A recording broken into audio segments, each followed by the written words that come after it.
I never thought I'd be sitting in my childhood living room, facing an intervention about how I'm supposedly corrupting my sister's children. Yet here I am, watching my perfect sister Sabrina's mascara run down her face as she lists my countless failures as an aunt. My name is Ellie, and at 27, I'm apparently the black sheep who's destroying our family's reputation. The funny thing is, just yesterday, I was helping my niece Caitlin with her science project, while Sabrina was running errands. She bought them violent video games, Sabrina says, her voice cracking. And she tells them it's okay to talk back to adults. She's undermining everything we're teaching them. Mom wrings her hands in her lap, looking between us like she's watching a tennis match. Dad just sits there, stone-faced, probably wishing he was anywhere else. The afternoon sun streaming through the bay windows feels too bright, too exposing. That's not true, I say, trying to keep my voice steady. The game was rated E for everyone, Sabrina. It's literally about building cities. Don't twist this around. Sabrina stands up, pointing her finger at me. Last week, Roman told his teacher that some rules are meant to be questioned. Where do you think he got that from? I can't help but laugh, which only makes things worse. Heaven forbid a child learns critical thinking. See? Sabrina turns to our parents. This is exactly what I'm talking about. She thinks everything's a joke. Dad finally speaks up. Ellie, maybe you could be more mindful of Sabrina's parenting choices. Mindful? I stand up too, my hands shaking. What about being mindful of the fact that I'm the one who shows up to their school events when Sabrina's too busy, or that I'm the one they call when they're upset because they know I'll actually listen? That's enough. Mom's voice cuts through the tension. Both of you, please sit down. We do, but Sabrina's not done. She pulls out her phone, scrolling frantically. Look at this text Caitlin sent me last week. She said, and I quote, Aunt Ellie says it's okay to disagree with people sometimes, even parents. Do you see what she's doing? I can't believe this, I mutter, fighting back tears. You're actually turning basic life lessons into something sinister. We think, Dad says carefully, that maybe you should take a step back from spending so much time with the kids, just until things settle down. The words hit me like a physical blow. I look at Mom, hoping for support, but she's staring at the floor. The family photos on the wall behind them seem to mock me. All those forced smiles, perfectly arranged poses, hiding who knows what else. Fine, I say, standing up again. You want me to step back? I will. But don't come crying to me the next time you need someone to pick them up from school or watch them on short notice. Ellie, please. Mom reaches for my hand, but I pull away. No, this is perfect. I grab my purse from the couch. Sabrina finally got what she wanted. Total control. I hope you're happy. As I head for the door, Sabrina calls out, This is exactly why we're worried about your influence. You're so dramatic about everything. I turn back one last time, taking in the scene. My sister's tear-stained face, my father's disappointment, my mother's confusion. You know what, Sabrina? For someone so concerned about bad influences, maybe you should look in the mirror sometime. The door slams behind me with a satisfying bang. In my car, I finally let the tears fall, but they're not sad tears. They're angry ones. Because I've seen things, noticed things about Sabrina that nobody else seems to see. The way she sometimes shows up late to family dinners with glassy eyes. The way she gets extra touchy at parties. The way her kids look at her sometimes with that mixture of love and worry that no child should have to feel. My phone buzzes, a text from Caitlin. Are you okay, Aunt Ellie? Mom seems really mad. I wipe my eyes, typing back. I'm fine, sweetie, just grown-up stuff. Love you. Another buzz.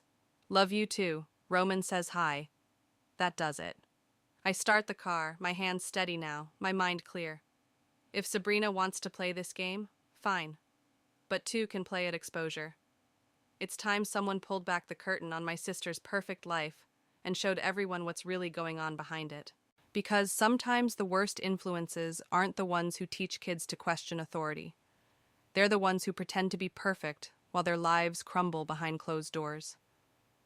2 weeks after the intervention, I'm sitting at my best friend Danielle's kitchen counter, scrolling through old photos on my phone. There's one from last Christmas.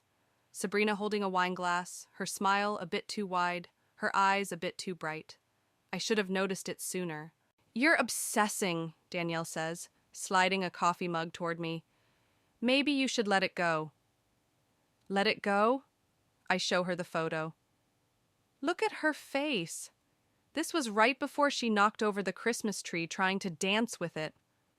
We all get drunk at Christmas sometimes, Danielle shrugs, but I can tell she's starting to see it too. My phone buzzes. A text from Mom. Family dinner tonight. Please come. Your father misses you.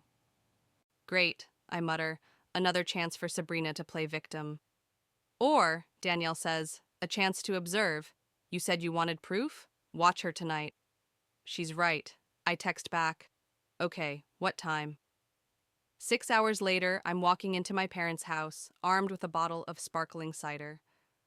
The first thing I notice is Sabrina's laugh, too loud coming from the kitchen.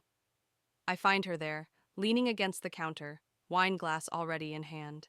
Oh, look who decided to grace us with her presence, Sabrina announces, her words slightly slurred. Mom turns from the stove, relief evident on her face. Ellie, honey, can you help set the table? As I grab plates from the cabinet, Caitlin runs in and hugs me tight.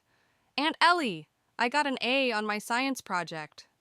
That's amazing, kiddo, I hug her back, catching Sabrina's scowl over her head.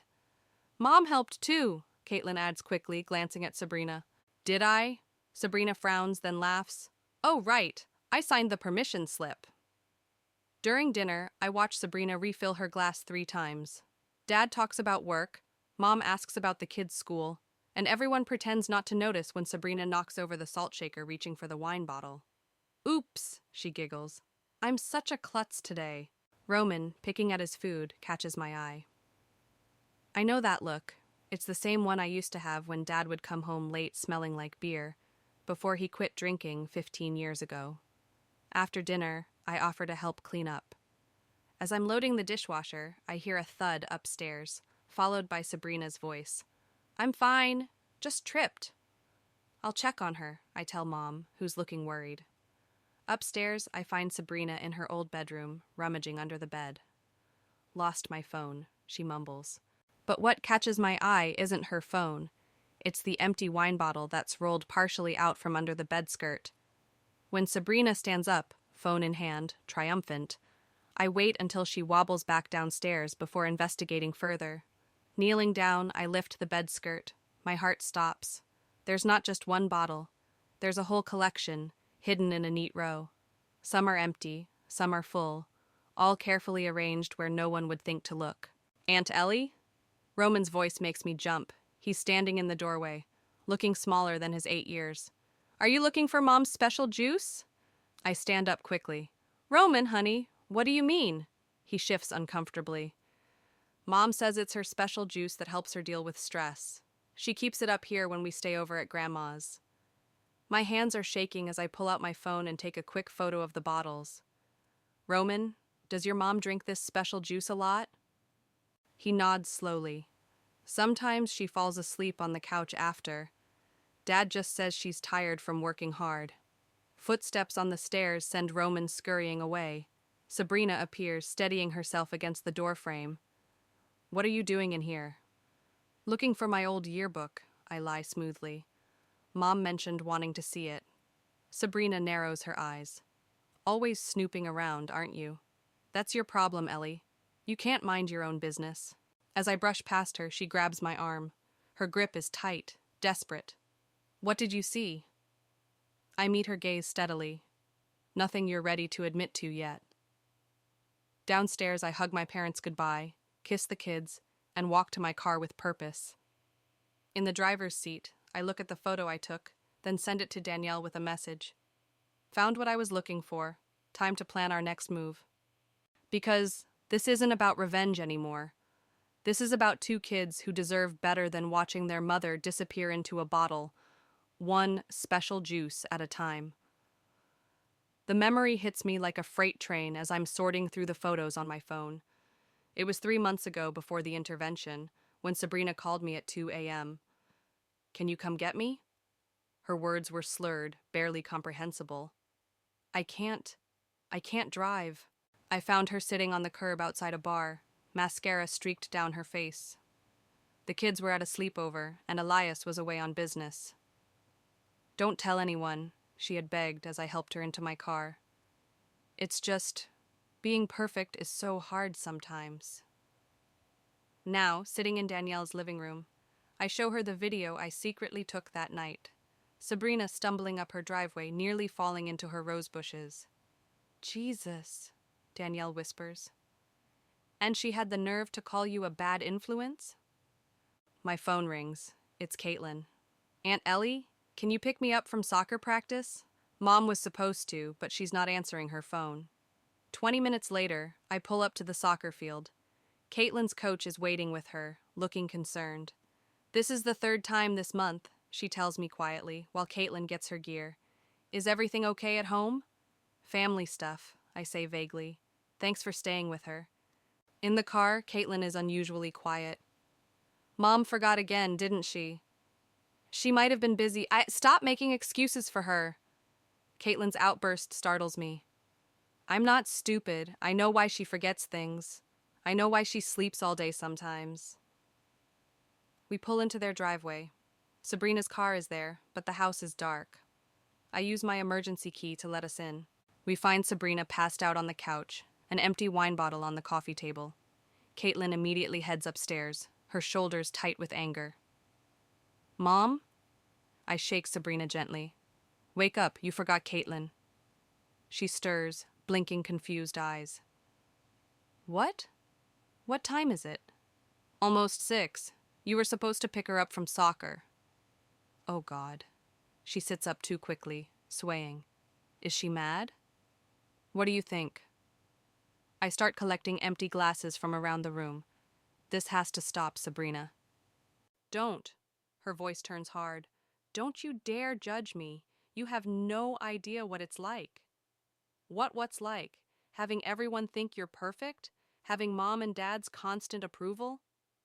Having responsibilities. She stands up, unsteady. Having a family depending on you. Having to be everything to everyone all the time. So this is your solution? I hold up an empty wine bottle. Hiding bottles under your bed?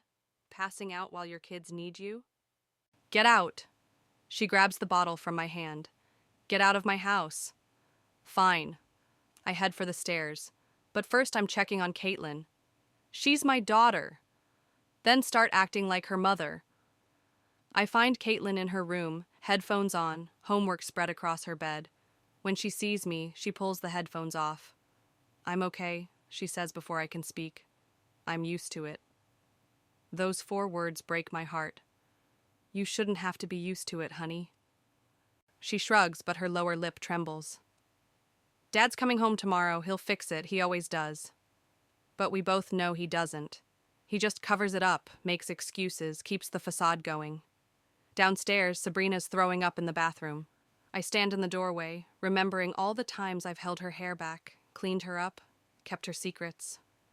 "I'm telling Mom and Dad," I say quietly. "This has gone too far." She looks up at me, mascara running again, just like that night outside the bar. "Please don't. I'll do better, I promise."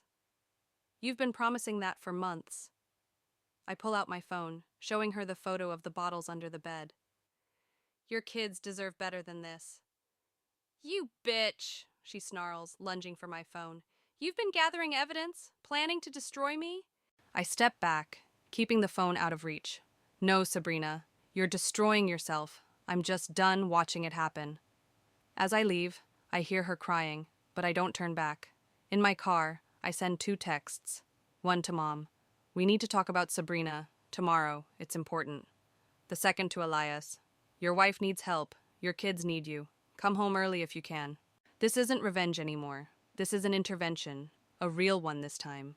Because sometimes loving someone means being willing to be the bad guy. Means being willing to break things apart so they can be put back together properly. And I'm ready to be the bad guy if that's what it takes to save my sister from herself. Mom agrees to meet me at a coffee shop downtown, neutral territory. She's already there when I arrive, stirring her tea with shaking hands.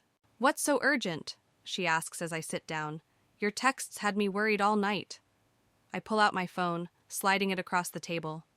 The gallery is open to the photos of Sabrina's hidden bottles. Mom's hand flies to her mouth. There's more, I say, swiping through the images. This is from Christmas. This is last month at Roman's baseball game. This is from yesterday. No, Mom shakes her head. No, she's just stressed. Everyone has wine sometimes. Mom, I reach for her hand. She passed out and forgot to pick up Caitlin yesterday. Her coach said it's the third time this month. Why didn't anyone tell me? Because Sabrina's spent years convincing everyone she's perfect. And you and Dad, you wanted to believe it. Mom's phone buzzes. It's Sabrina. She declines the call. What do? We have a real intervention, not like the fake one she staged about me, one with professionals. Your father won't like this getting out. Better out than dead. My voice rises, drawing looks from nearby tables. I lower it. Sorry, but Mom, this isn't about reputation anymore. This is about Caitlin and Roman. My phone rings. Elias. I step outside to take it. I got your message, he says. I'm at home now. Found more bottles in the garage, in her closet, even in her car. How is she? Angry, defensive, says you're trying to ruin her life. He pauses. The kids told me everything, Ellie. I've been so blind. We all were. Well, except the kids. I called a treatment center, he says. They have an opening next week, but we need to convince her to go. Back inside, I relay this to Mom. She's crying silently, dabbing at her eyes with a napkin. Tomorrow, she says finally. We'll do it tomorrow. I'll tell your father tonight. That evening, Danielle comes over with pizza and wine, then laughs at the irony of bringing wine. You're doing the right thing, she says as I pace my living room, even if it feels wrong. I know, but my phone buzzes with a text from Sabrina. I hate you. You're trying to take everything from me. My kids, my husband, our parents. You've always been jealous. Then another. Please don't do this. I'll stop, I promise. Just give me one more chance. And another. If you go through with this, I'll tell them everything about you. About that night in college. About the money you borrowed. Everything. She's spiraling, Danielle says, reading over my shoulder. This is exactly why you need to do this. I text Elias. How are the kids? At my parents' house. Sabrina's been drinking since I got home. Says she needs it to deal with your betrayal. My hands shake as I type a response to Sabrina. I love you. That's why I'm doing this. You can hate me all you want, but I won't watch you destroy yourself anymore. She replies with a single word. Traitor. Mom calls around midnight. Your father's on board. He found her old diaries. She's been struggling with this for years, hiding it from everyone. Tomorrow at 2, I say. The treatment center is sending someone. Have her meet us at your house. Ellie? Mom's voice breaks. What if she never forgives us? What if we never forgive ourselves if something happens to her or the kids? After hanging up, I sit in my dark apartment, looking at old photos of Sabrina and me as kids. Before the perfect marriage, the perfect kids, the perfect life became her prison. Before she started drowning her imperfections in wine, my phone lights up with one last text from her. Remember when you were little and had nightmares? You'd always come to my room. Said I made you feel safe. What happened to us, Elle? I type back through tears. I'm still here, Sab. Still trying to keep you safe, even if you can't see it right now. No response. Tomorrow will either save my sister or destroy our relationship forever. But as I get ready for bed, I realize something. Sometimes love looks like betrayal. Sometimes it looks like showing up with evidence and ultimatums. Sometimes it looks like being willing to be hated if it means the person you love might live. Because tomorrow isn't about revenge anymore. It's not even about exposing the truth. It's about saving my sister from the perfect lie she's trapped herself in, one hidden bottle at a time. The intervention specialist, Sarah, arrives first. She's younger than I expected, with kind eyes and a calm presence that somehow makes this feel less terrifying. Remember, she says, arranging chairs in my parents' living room. Stay focused on facts and feelings. No accusations. Dad paces by the window. She's late. She'll come, Elias says, checking his phone. She thinks this is a family meeting to discuss Ellie's issues. The irony isn't lost on anyone. When Sabrina finally arrives, she's wearing oversized sunglasses and carrying her designer purse like a shield. She freezes in the doorway when she sees Sarah. What is this? Her voice is razor sharp. Who is she? Please sit down, Sabrina, Mom says softly. No, Sabrina backs up. No, no, no. This is not happening. Mrs. Quinn, Sarah steps forward. I'm here to help facilitate a conversation your family needs to have. A conversation? Sabrina laughs, high and brittle. You mean an ambush, orchestrated by my dear sister, no doubt. She rips off her sunglasses, revealing bloodshot eyes. Well, start the show. Tell me how I'm ruining everyone's lives. Honey, Dad moves toward her. We're worried about you. Worried? She spins toward me. Or just looking for revenge? Couldn't stand that Mom and Dad liked me better, could you, Ellie? This isn't about me, I say quietly, pulling out my phone. It's about this. I play the video from Christmas, then the one from Roman's baseball game. Photos of hidden bottles, text messages from Caitlin begging me to pick her up from various activities. Turn it off, Sabrina whispers. Your children are scared, Elias says. They're covering for you, making excuses, taking care of you when it should be the other way around. You too? Sabrina's voice breaks. You're all against me? We're for you, Sarah interjects. Everyone in this room loves you and wants to help. Help? Sabrina grabs her purse, dumping the contents onto the coffee table. A flask clatters out among the lipsticks and keys. You want to help? Here's my secret shame. Happy now? Sabrina, Mom starts crying. Why didn't you tell us you were struggling? Struggling? Another harsh laugh. I'm not struggling. I'm surviving. Do you know how hard it is being the perfect daughter? The perfect wife? The perfect mother? No one asked you to be perfect, I say. Everyone asked! Every single day! She's shouting now. Look at Sabrina, so put together. Look at Sabrina, such a great mom. Look at Sabrina, never a hair out of place. While you, she jabs a finger at me, got to be the mess, the free spirit, the one with no expectations. I have a place reserved at Riverside Treatment Center, Elias says quietly. They can take you today. The room goes silent. Sabrina sways slightly, reaching for the wall. Treatment? She whispers. Like some common drunk? Like someone who needs help, Sarah corrects gently. Like someone whose family loves her enough to risk her anger to save her life. I don't. Sabrina slides down the wall to the floor. I can't. I kneel beside her, remembering all the times she comforted me when we were kids. Remember when I broke Mom's favorite vase? You helped me clean it up, told me everything would be okay. Let us help you clean this up, Sab. She looks at me, really looks at me, for the first time in years. I'm so tired, Elle. So tired of pretending. Then stop pretending. I take her hand. Be real. Be messy. Be human. The kids? She looks at Elias. They want their mom back. The real one. Not the perfect one. Sarah hands Sabrina a tissue. There's a car waiting outside. We can go right now. No cameras, no drama, just help. Sabrina squeezes my hand so hard it hurts. Will you come with me? Just for the intake? Of course. She lets us help her up. Mom hugs her, Dad kisses her forehead, and Elias promises to bring the kids to visit once she's settled. At the door, she turns back. I'm sorry. For the intervention about you. For everything. I know, I say. Me too. In the car, she leans against my shoulder like she used to when we were small. I'm scared, Elle. Good, I tell her. That means you're finally being real. As we drive toward the treatment center, I realize something. This moment, my sister finally dropping her perfect mask, finally reaching for help. This is worth more than any revenge could ever be.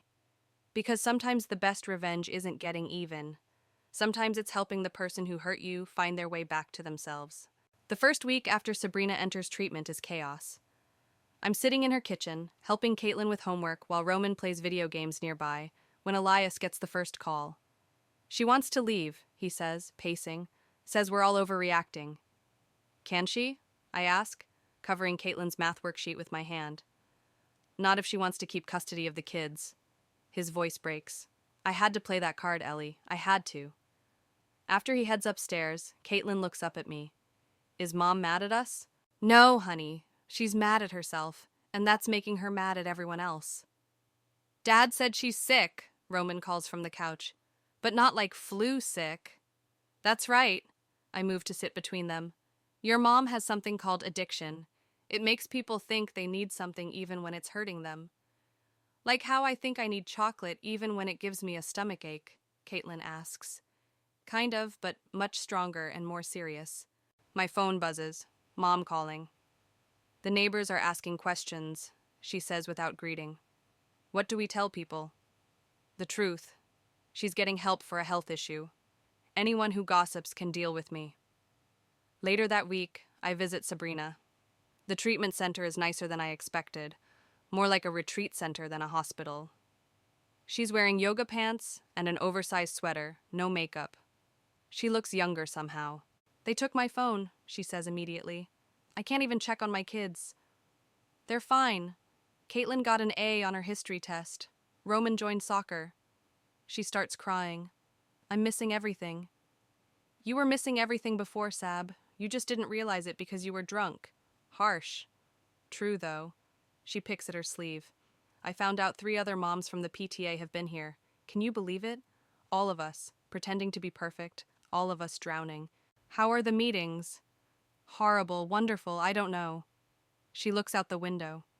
Yesterday I told them about Christmas, about how I wanted to be the perfect host so badly that I drank a whole bottle before dinner even started. I remember. No, you don't. Not all of it. She turns back to me. After everyone left, I drove to the liquor store, with the kids in the car. I could have killed them, Ellie. The silence stretches between us. That's why I can't leave, she whispers, even though I want to, even though everything in me is screaming for a drink, because when they told me that story in group therapy, I didn't even remember it. What else don't I remember? On my way out, her counselor stops me. She's doing well, but the real test will be going home. The perfect house, the perfect neighborhood, all the perfect triggers. What can we do? Be patient, be honest, and maybe... She hesitates. Maybe let the perfect facade crack a little. Show her it's okay to be human. That night, I have dinner with Mom and Dad. They've been cleaning out the house, finding bottles in places we never thought to look. 23 empty wine bottles in the guest room closet, Dad says, pushing his food around. How did we not see it? Because she didn't want us to, Mom answers. Because we didn't want to. I found her diary from high school, I tell them. She wrote about feeling like she was drowning in expectations, about how being the good daughter was killing her. Dad puts down his fork. We did this to her, didn't we? No, I say firmly. We all played a part, but Sabrina made her choices. Now she's making a better one. My phone lights up with a message from Elias. Kids want to know if they can visit Mom this weekend. Another text follows. They made cards in art therapy. Roman says, "Get better, Mom. We don't need you to be perfect." I show the text to my parents. Mom starts crying again, but this time they're different tears. Hope tears, maybe. We should all go, Dad says suddenly. Show her we're not ashamed. Show her we're proud of her for getting help. Yeah, I smile. And maybe we can all stop pretending while we're at it. Because that's the real disease, isn't it? Not just the alcohol, but the perfectionism that drove her to it. The masks we all wear, the roles we all play, until we forget who we really are underneath. Maybe that's why this happened. Not just to save Sabrina, but to save all of us from the perfect lies we've been living. 30 days into treatment, we're all sitting in a family therapy session. Sabrina looks healthier, clearer, though her hands still shake sometimes when she talks about difficult things. I want to address the intervention, the therapist, Dr. Marcus, says. The one Sabrina staged about Ellie. Sabrina flinches. Do we have to? Yes. Dr. Marcus leans forward. Because it shows a pattern of projection that we need to discuss. I was trying to control everything, Sabrina admits. The kids, the family image, Ellie's influence. I thought if I could just make everything perfect on the outside, the inside wouldn't hurt so much, I finish. She nods, tears forming. The more I drank, the more I needed someone to blame. You were an easy target, Elle. The free spirit. The one who didn't care what people thought. I cared, I say quietly. I just learned to hide it better. Dr. Marcus turns to our parents. And how did you enable this dynamic? Dad shifts uncomfortably. We rewarded Sabrina's perfectionism, made her feel like she had to maintain it. While I got to be the disappointment, I add. No, Mom reaches for my hand. Never a disappointment, just different. We should have celebrated that difference instead of trying to make you both fit the same mold. Caitlin and Roman, sitting between their parents, have been quiet until now. Mom? Caitlin's voice is small. Remember when you yelled at me for getting a B in math? Sabrina's face crumples. Oh, baby. You said winners get A's. Then you drank your special juice and fell asleep during dinner. I remember, Roman adds. You forgot to make my lunch the next day. Aunt Ellie brought me McDonald's at school. Sabrina looks at me. You did? Someone had to, I shrug. They're my niece and nephew. I love them. Even when I tried to keep you away from them? Especially then. Dr. Marcus nods approvingly. This is good. Real. Raw. This is where healing starts. Aaliyah speaks up for the first time. I enabled you too, Sabrina. Covered for you. Made excuses. I was so afraid of our perfect life falling apart that I helped you maintain the lie. Until it almost destroyed everything, she whispers. But it didn't, Dr. Marcus reminds her. Because your sister chose truth over revenge, chose love over resentment. Sabrina turns to me. I read your diary too, you know. Found it when I was snooping in your old room, looking for evidence of what a bad influence you were. My stomach drops. The one from college? Yeah, about how you felt like you could never measure up to me. How you thought Mom and Dad loved me more. She wipes her eyes. I was so busy being perfect that I never saw how much I was hurting you. We both hurt each other, I say. But you saved me. She reaches for my hand. When you could have exposed me publicly, ruined my reputation, you chose to get me help instead. Dr. Marcus smiles. And that's what real family does. They choose healing over hurting. After the session, while everyone else heads to the cafeteria for lunch, Sabrina pulls me aside. I have something for you. She hands me a notebook. My recovery journal. I want you to read it. Sab, you don't have to. I do. Because you deserve to know that none of this was your fault. That my drinking wasn't about you, or the kids, or even Mom and Dad. It was about me not being able to face my own imperfections. I opened the journal to a random page. Day 15. Finally admitted I was jealous of Ellie's freedom, her ability to be herself. While I was drowning in expectations, she was learning to swim. Keep it, she says. Read it when you're ready, and know that my recovery isn't just about getting sober. It's about learning to be real, like you always were. Caitlin runs back, grabbing both our hands. Come on, they have ice cream for dessert. As we walk to the cafeteria, I realize something. The sister I wanted to expose, to get revenge on, never really existed. She was just as trapped as I was, just in a different kind of prison. And maybe that's what karma really is. Not revenge or punishment, but the moment when truth breaks through the perfect lies we tell ourselves, setting us all free in the process. Because sometimes the greatest victory isn't in tearing someone down, but in helping them find the strength to rebuild themselves, one honest moment at a time. The autumn breeze rustles through the backyard as I help Sabrina set up for Roman's birthday party. No wine glasses in sight, just colorful cups filled with lemonade and sparkling water. You know what's weird? Sabrina adjusts a crooked balloon. This is the first party I've hosted sober in years. Nervous? Terrified. She laughs, but it's genuine now, not the high-pitched fake laugh from before. But present. Actually present. The doorbell rings. It's mom and dad with a massive cake. Behind them, kids from Roman's class start arriving with their parents. I notice some of the PTA moms giving Sabrina uncertain looks. Sandra, Sabrina approaches one of them directly. I know you've heard rumors. Yes, I went to rehab. Yes, I'm sober now. And yes, this party has zero alcohol. The woman's face softens. 3 years clean myself, she whispers. We should talk sometime. As the party gets going, I watch Sabrina actually playing with the kids instead of just supervising from a distance. She's on the ground, helping Roman unwrap presents, laughing at his jokes, her hair messy from the party games. Look at her, Elias says, joining me by the snack table. Actually, look at her. I do. The designer clothes are gone, replaced by jeans and a comfortable sweater. The perfect makeup replaced by just a touch of mascara. But it's her eyes that are different, clear, present, alive. Mom! Caitlin calls from across the yard. Aunt Ellie, come take a silly picture with us. We squeeze into the photo booth they've rented, making ridiculous faces. Sabrina smears frosting on my nose. I retaliate by messing up her hair even more.